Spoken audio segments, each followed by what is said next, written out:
দি থেকে দা বোঝা গেল না তো? বাঙালির দি মানে দীঘা আর দা মানে দার্জিলিং। আগের সপ্তাহে দীঘায় ব্লগ করে পরের সপ্তাহে আবার দার্জিলিং। প্রথমেই প্রথামাফিক দেখে নেব এই ভিডিওতে কি কি থাকছে। কমিউনিকেশনটা ভালো না অতটা, 80 টাকা দিয়ে যেতে হচ্ছে। কী করবো, ট্রেনটা তো ধরতে হবে, নাহলে ট্রেনটা মিস হবে। 12501 গরিবরথ, কলকাতা টু আগরতলা।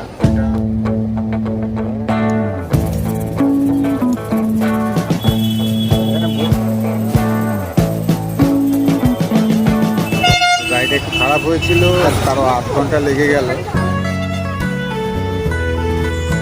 কলকাতা থেকে নিউ জলপাইগুড়ি হয়ে দার্জিলিং কিভাবে পৌঁছলাম এবং কিভাবে অনস্পট হোটেল বুক করলাম।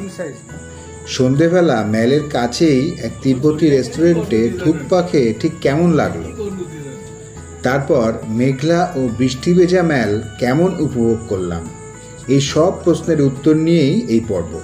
পুরোটা দেখলেই পুরোপুরি বোঝা সম্ভব। এটা শুধুমাত্র রোববার ছাড়ে, রাত 9:45 কলকাতা স্টেশন থেকে ছাড়ে। আর আমি তো এনজেপি যাব, এনজেপিতে এটা ওই 7:25 মতো মোটামুটি রাইট টাইমেই ছেড়ে দিল। ওই 2-1 মিনিট লেট করেছে, যাই হোক।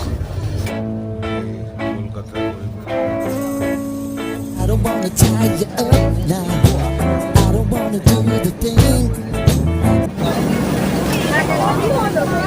পুরো বৃষ্টিও পড়ছে, এই যে নেমে গেলাম। 42 মিনিট লেট করে ঢোকালো আর কি। তো এই ম্যাজিক গাড়িগুলো যায় শেয়ারে 30 টাকা করে।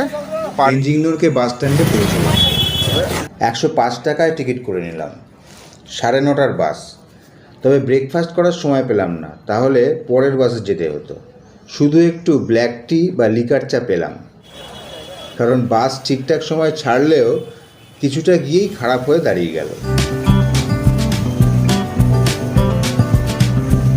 শিলিগুড়ি জংশন থেকে 34 কিলোমিটার দূরে কার্শিয়াং, 11:15 নাগাদ পৌঁছলাম। আকাশের বেশিরভাগটাই তখন মেঘের দখলে। দেখা কার্শিয়াংয়ের ল্যান্ডমার্ক 4864 ফুট উঁচুতে থাকা কার্শিয়াং টয় ট্রেন স্টেশন।